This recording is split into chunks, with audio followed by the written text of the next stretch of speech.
All right, so in part three, we're going to begin by talking about the two main ways of speciation. We have allopatric and we have sympatric. With allopatric, this means different country or other country, and sympatric means the same country or the same particular spot. So we either have two different locations where this is occurring, or you have speciation occurring in the same particular spot.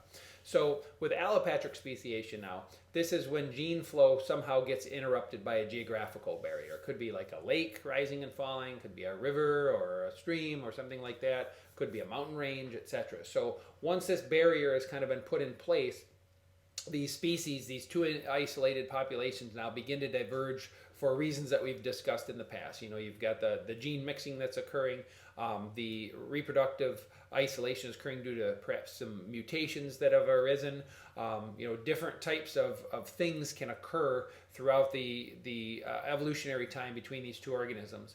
And what this does is allows natural selection really to start taking over. These organisms start interacting with the environment in different ways, and this is where you're kind of getting these gene frequencies starting to change. Okay, so if you take the example here, you've got an original population right here, and then what happens is you might run into a dry period, and now the water levels fall in such a way where you get this barrier kind of being set up right through here, and as a result of that, what happens is these populations are diverging for reasons we just mentioned, and then if you enter or re-enter a wet period where the barrier is kind of taken away and these organisms kind of come back together, now because they belong to different species, they're oftentimes enough changes occurred where they're not going to survive they're not going to reproduce with one another because those reproductive barriers that we've talked about earlier are going to be set up. Okay.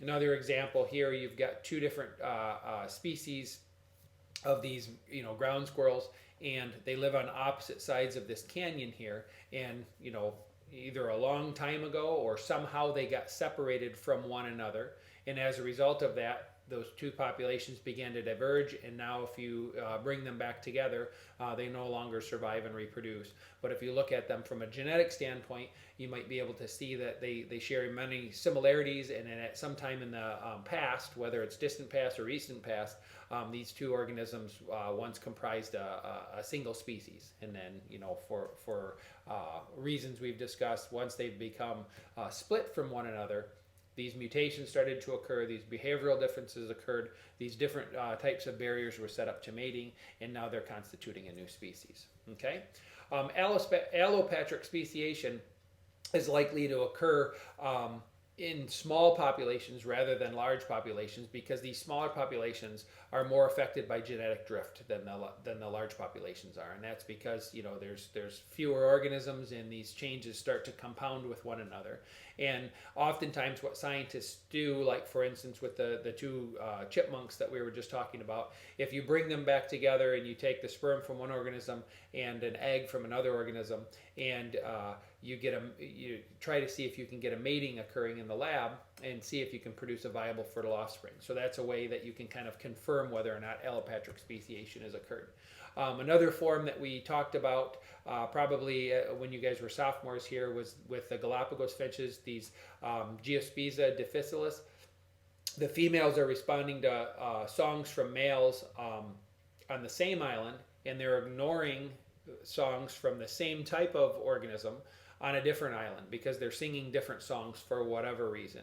And what you're getting is now you've got these allopatric types of populations. They're geographically separated by the water. They're on different islands, and even though they comprise the same species, for whatever reason, something has set up the case where these females respond to this particular song and these females respond to that particular song, and they're not responding to males that are singing different songs, and this is where we're getting a prezygotic type of a barrier being set up, and these populations are now on their way to becoming separate species, separate from one another, because all of these changes are starting to accumulate in those populations.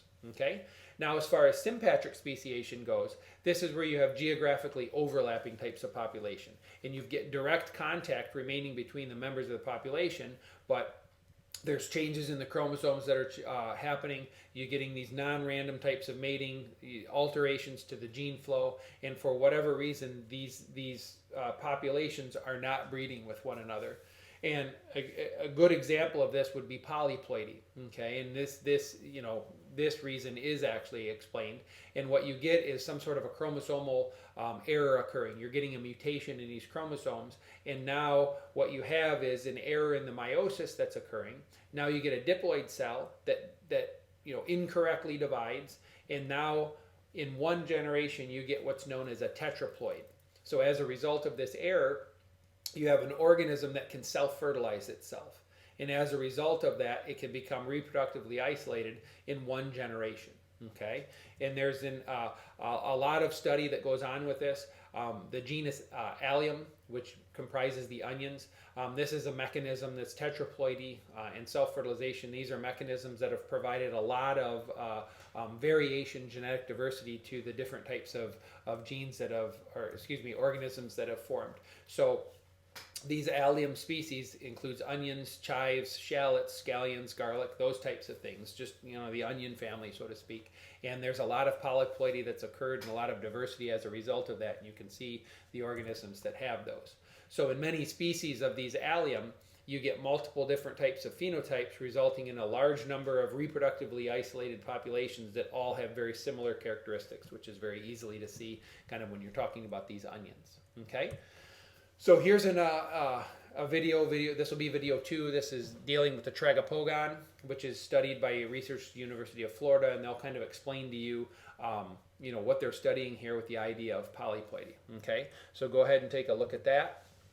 And then what we'll do is we'll pick up here with this next one at part 3, talking about sympatric speciation.